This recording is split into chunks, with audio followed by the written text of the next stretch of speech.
عمرك سألت نفسك هو أنا ليه حياتي ملخبطة؟ طب عمرك سألت نفسك أنا ليه في عندي ضيق في الرزق؟ ليه عندي ضيق في القلب؟ ليه قلبي مش مرتاح طول الوقت؟ إني بصلي ومع إني بقول لا إله إلا الله محمد رسول الله، ممكن تكون بتقولها بس عمرك ما عشتها. الفيديو دوت أنا جاي أقول لك إن التوحيد مش كلمة، ده حياة أو موت. التوحيد معناه إن ربنا أهم من نفسك، إن ربنا أهم من شهواتك، إن ربنا أهم من شغلك، إن ربنا أهم من كل حاجة في حياتك. المعنى كده يعني لما الدين يقولك يمين تروح يمين وانت حاطط ايدك ورا ظهرك. ربنا هو اللي قال روح يمين. فصدقني لو كملت الفيديو دوت هتطلع بإذن الله مستفاد جدا وتعرف يعني ايه توحيد ربنا في الارض. عارف يا صاحبي ليه الغرب بيحاربنا؟ والله الغرب ما بيحاربنا عشان بترول، ولا بيحاربنا عشان ارض، ولا بيحاربنا عشان الكلام ده خالص. الغرب بيحاربنا عشان ينفي في مفهومك معنى التوحيد. عايزين يحصروا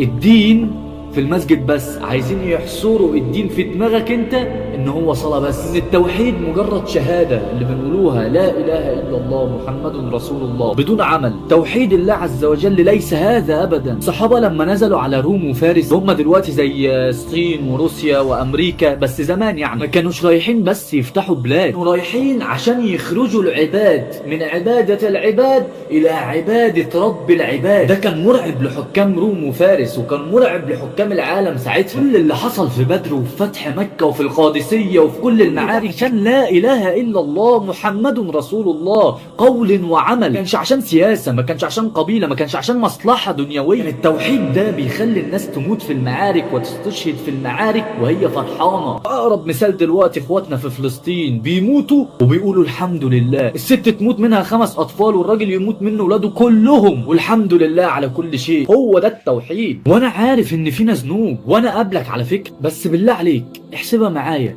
لو كل واحد قال انا وحش مش هتكلم بقى عشان ايه انا بعمل ذنوب وكده، يبقى مين اللي هيفكر الناس بالله؟ يبقى مين اللي هيصحي الناس من الغفله؟ مين اللي هيقول لهم ان الله عز وجل غفور رحيم؟ مين اللي هيقول لهم ان الله عز وجل شديد العقاب؟ كلنا قعدنا وركننا كده وسندنا ظهرنا. مين اللي هيدعو الناس الى الله عز وجل؟ عمر الذنوب ما كانت بتصد عن الدعوه الى الله عز وجل. فده واجب علينا كشباب اللي احنا نكلم الشباب اللي مش فاهمه، نكلم الشباب الغلبانه، نكلم الشباب يا عيني اللي مش عارفين حاجه عن ربنا وبيتمنوا بس لو كلمه. سواق التوك توك اللي بتركب معاه اللي بيبقى مشغل مهرجانات وبيشرب وبيعمل كل اللي انت عارفه ده بيتمنى جمله عن ربنا تحرك قلبه. الشاب الصايع اللي بيبقى واقف على الامام ده بيتمنى حد يكلمه عن ربنا. البنت المتبرجه اللي انت شايفها كذا وكذا وكذا ديت برضه نفسها تسمع عن ربنا زيها زيك، بس انت اخدت خطوه هم ما اخدوهاش. اوعى تفتكر نفسك اللي انت احسن منهم، اوعى. لو هم ماشوا في طريق ربنا هيكونوا احسن مني ومنك. فدول مين اللي هيدعوهم الى الله عز وجل؟ لو الناس اللي هم بيصلوا بقى والناس اللي هم قريبين من ربنا خلت الذنوب تصدهم عن الدعوه، مين اللي هيكلم دول؟ ده اكيد احنا اللي لازم نكلمهم. التوحيد ده حياه كامله يا جماعه. التوحيد ده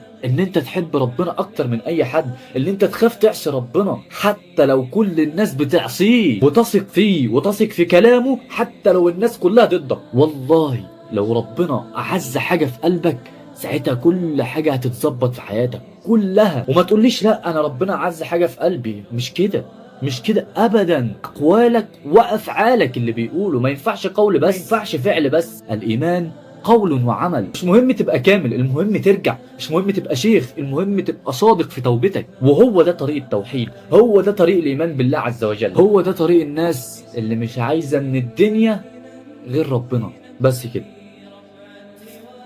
سلام.